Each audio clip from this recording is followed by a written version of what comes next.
दर्जाची व संधीची समानता निश्चितपणे प्राप्त करून देण्याचा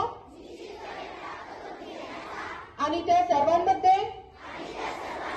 व्यक्तीची प्रतिष्ठा व राष्ट्राची एकता आणि एकात्मता यांचे आश्वासन देणारी बंधुता प्रवर्धित करण्याचा संकल्पपूर्वक निर्धार करून आमच्या संविधान सभेत आज दिनांक 26 नोव्हेंबर 1949 रोजी याद्वारे हे संविधान अंगीकृत आणि अधिनियमित करून स्वतः प्रत अर्पण करीत आहोत।